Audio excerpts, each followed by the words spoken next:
Halo, selamat datang kembali di sini. Oke, kali ini kita mau langsung aja nih, nyebahas satu topik yang lagi lumayan hangat. Soal alumni Akademi Kepolisian, Akpol, Angkatan 1991. Anda mungkin sering dengar ya, ada yang nyebut Angkatan Emas atau Letting 91. Apalagi kan Kapolri kita sekarang, Jenderal Listio Sigit Prabowo, itu dari angkatan ini. Betul sekali, Angkatan 91 ini memang jadi sorotan ya. Nah, buat ngebahas ini, kita ada dua artikel nih sebagai bahan. Dari tribuntimur.com, yang satu fokusnya ke alumni 91 yang jadi Kapolda, Kepala Kepolisian Daerah. Oke. Terus artikel satunya lagi ngasih gambaran yang lebih luas gitu, soal jumlah jenderal dari angkatan ini sama posisi-posisi mereka di mana aja. Menarik. Jadi kita lihat dari level daerah sampai ke pusat ya istilahnya. Iya, benar. Jadi misi kita bareng Anda hari ini simpel aja. Kita pengen coba ngertiin apa sih yang bikin angkatan Akpol 91 ini kok kayaknya menonjol banget gitu ya di pucuk pimpinan Polri sekarang. Posisi penting apa aja yang mereka pegang. Terus artinya apa ini buat kita? Buat Anda yang ngematiin institusi Polri di Indonesia. Siap ya? Oke, mari kita bedah bareng-bareng. Siap, mari kita mulai. Kita mulai dari artikel pertama dulu ya. Ada angka yang langsung bikin, wah ini dia nih. Per September 2025 kemarin, katanya ada 11 Kapolda aktif itu dari Akpol Angkatan 1991. 11 orang. Itu teman seangkatannya Kapolri semua. 11 Kapolda ya.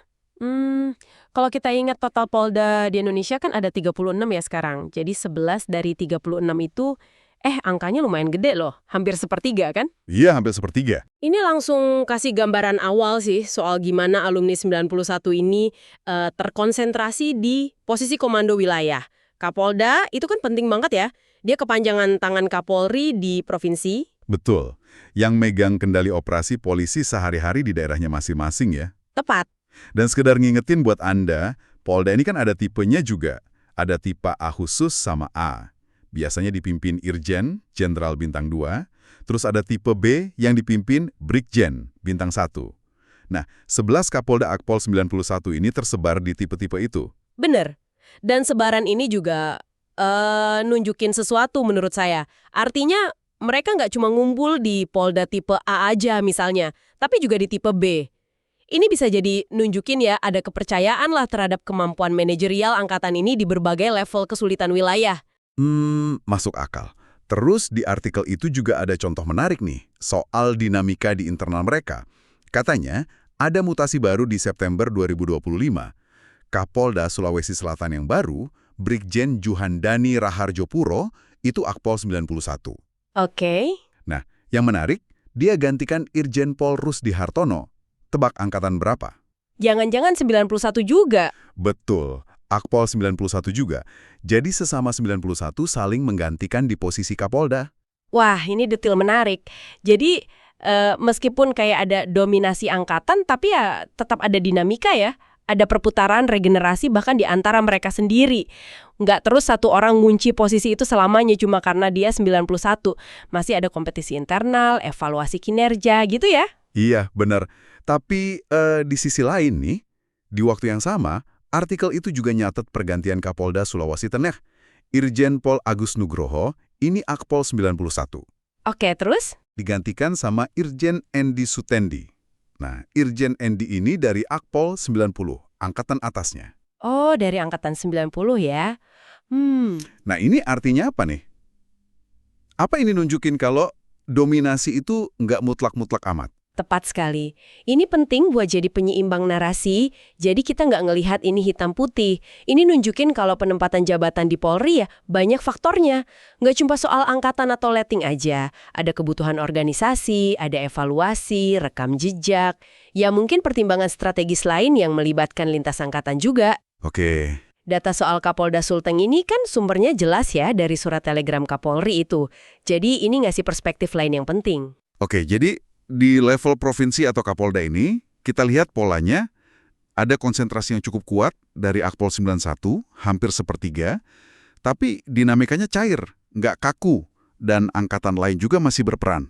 Gitu ya? Betul, kurang lebih begitu gambarannya di level wilayah. Nah, sekarang gimana kalau kita tarik ke atas nih, ke level nasional, ke Mabes Polri? artikel kedua kan fokusnya ke sana ya? Nah, ini dia. Disinilah gambaran angkatan emas ini jadi makin kelihatan jelas. Artikel kedua itu, datanya per Februari 2025 ya, nyatet angka yang menurut saya sih luar biasa. Ada total 101 perwira tinggi, itu jenderal ya, dari bintang 1 sampai bintang 4, yang asalnya dari Akpol Angkatan 1991. Ini termasuk yang aktif dan yang mungkin sudah pensiun ya. 101 dari satu angkatan. Wow. Iya, 101 orang. Itu angka yang gede banget loh dalam sejarah Akpol atau Polri. Gede banget sih itu, tapi angka 101 ini kan mungkin masih abstrak ya. Yang lebih penting mungkin posisi apa aja sih yang dipegang dari seratusan orang ini, terutama yang di pucuk-pucuknya. Pertanyaan bagus, karena memang bukan cuma soal jumlah ya, tapi soal posisi strategisnya. Oke, selain Kapolri sendiri, Jenderal Listio Sigit Prabowo, itu kan bintang 4 dari Akpol 91. Iya. Nah, yang paling mencolok itu ada 4 alumni Akpol 91 lain yang megang jabatan Komjen, Komisaris Jenderal bintang 3. Dan posisinya ini vital banget. 4 orang ya? Siapa aja tuh? Pertama, ada Komjen Fadil Imran.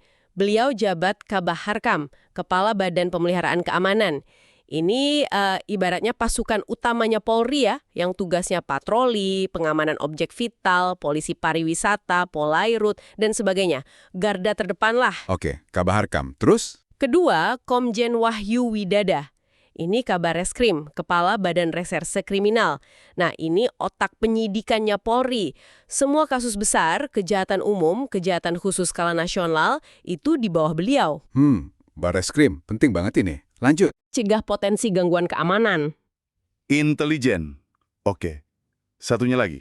Yang keempat ini Komjen Martinus Hukom, beliau Kepala BNN, Badan Narkotika Nasional. Meskipun BNN itu lembaga sendiri ya, tapi kan posisinya sangat strategis buat perang lawan narkoba dan sering diisi perwira tinggi Polri. Nah, Kepala BNN sekarang ini juga dari Akpol 91. Tunggu. Jadi Baharkam, keamanan, Barreskrim, reserse, sama Intelkam, intelijen, 3 fungsi utama kepolisian, ditambah kepala BNN, semuanya dipegang sama alumni 91 yang komjen. Ini kan berarti signifikan banget ya? Kayak nguasain mesin utama Polri di Mabes gitu bukan? Anda nangkap poin utamanya ya, penguasaan 3 posisi itu, Kabar Harkam, Kabar Reskrim, Kabar Intelkam, oleh satu angkatan, apalagi angkatannya sama dengan Kapolri, itu memang secara de facto ngasih kontrol yang besar banget ke arah operasional, penegakan hukum, sama kebijakan keamanan internal Polri secara nasional. Wah. 3 jabatan ini sering disebut triumvirat di bawah Kapolri. Ditambah lagi Kepala BNN juga dari angkatan yang sama. Ini nunjukin dalamnya pengaruh Akpol 91 di jantung pengambilan keputusan strategis keamanan negara kita. Gila sih ini kalau dibayangin. Dan itu baru level Komjen bintang 3 ya? Gimana yang Irjen bintang 2? Katanya ada 32 orang ya di artikel kedua? Betul. Per Februari 2025 itu disebut ada 32 alumni 91 yang pangkatnya Irjen. Tentu nggak dirinci semua ya posisinya. Tapi artikel itu ngasih contoh lain yang juga penting, yaitu Irjen Agus Suryo Nugroho. Waktu itu beliau jabat Kakor Lantas, Kepala Korps Lalu Lintas. Oh, Kakor Lantas juga. Itu kan penting banget juga ya, yang ngurusin lalu lintas, SIM, STNK, se-Indonesia. Iya, Korlantas itu fungsinya sangat luas dan bersentuhan langsung sama masyarakat banyak. Jadi ini juga posisi Irjen yang sangat strategis. Oke. Jadi polanya kelihatan banget ya. Mulai dari paling atas, Kapolri. Terus turun ke lapis kedua posisi super strategis, Komjen bintang 3. Kabar Reskrim, Kabar Intelkam, Kabar Harkam, Kepala BNN. Terus nyebar lagi ke posisi penting lain kayak Kakor Lantas. Dan di daerah, ngisi sepertiga kursi Kapolda. Pampus aja ya, artikel itu sampai bilang Akpol 991 ini salah satu angkatan paling bersinar di Polri. Anda bisa lihat kan polanya di sini. Gimana satu angkatan lulusan akademi bisa begitu dominan di satu periode waktu? Polanya memang sangat terlihat ya. Fenomena ini konsentrasi kepemimpinan dari satu letting atau satu angkatan, apalagi pasca Polrinya juga dari angkatan yang sama. Ini secara alami ya pasti memunculkan banyak analisis dan pertanyaan. Pertanyaan soal apa misalnya? Ya, kalau kita tarik ke gambaran besarnya, ini menyentuh soal gimana sih sebenarnya jalur karir dan sistem promosi di Polri itu berjalan. Apakah ini murni karena meritokrasi, banyak individu hebat di angkatan itu, atau ada faktor lain misalnya kuatnya jaringan angkatan atau cohort network yang ikut bermain dalam penempatan. Nah, terus kenapa ini penting buat Anda, pendengar kita tahu? Apa relevansinya buat kita-kita orang awam? Relevansinya gede menurut saya. Pertama, ini ngasih kita semacam kacamata ya, untuk ngerti gimana sih struktur kekuasaan dan pengaruh di lembaga sepenting Polri itu bisa terbentuk, bisa bergeser. Keputusan-keputusan besar soal keamanan, hukum, bahkan pelayanan publik kayak lalu lintas itu kan dibuat oleh orang-orang di posisi ini. Ya juga ya. Nah, dengan tahu latar belakang angkatan mereka, kita bisa dapat konteks tambahan. Kedua, pemahaman ini bantu kita buat lebih kritis kalau baca berita atau analisis kebijakan Polri. Misalnya nih, ada kebijakan baru keluar, kita jadi bisa mikir, ini kira-kira cerminan visi Angkatan 91 kah? Atau ini bagian dari agenda institusi yang lebih besar? Jadi nggak nelan mentah-mentah aja. Tapi kita juga harus tetap objektif ya. Kayak tadi Anda bilang soal kasus Kapolda Sulteng itu. Ini bukan berarti semua posisi otomatis jadi jatahnya Akpol 91. Penting sekali itu, kita harus hati-hati biar nggak terlalu menyederhanakan masalah. Ya, seperti biasa di pembahasan kita ini, kami kan cuma nyajiin data dan analisis dari sumber yang ada. Fenomena dominasi Akpol 91 ini bisa dilihat dari banyak sudut pandang. Misalnya, Ya, ada yang mungkin lihat ini sebagai hal positif. Wah, solid nih angkatannya, regenerasi kepemimpinannya efektif. Atau mungkin memang angkatan ini isinya banyak orang hebat yang pas aja matengnya barengan di puncak karir. oke, itu sisi positifnya. Sisi lainnya? Nah, sisi lainnya, ada juga yang mungkin melihatnya lebih kritis. Misalnya, konsentrasi kekuasaan di satu kelompok angkatan gini, apa nggak menimbulkan potensi favoritisme? Atau malah menghambat karir angkatan lain? Atau bikin arah kebijakan jadi terlalu seragam, kurang dinamika? Bisa jadi pertanyaan juga ya. Bisa. Tapi sekali lagi ya, kita di sini nggak dalam posisi menghakimi. Kita sajikan fakta dari artikel Tribun Timur ini dan kemungkinan interpretasinya. Nah, tugas Anda sebagai pendengar yang cerdas, ya buat menilainya sendiri. Oke. Jadi kalau kita coba rangkum nih sejauh ini. Gambaran yang muncul dari dua artikel ini kuat banget.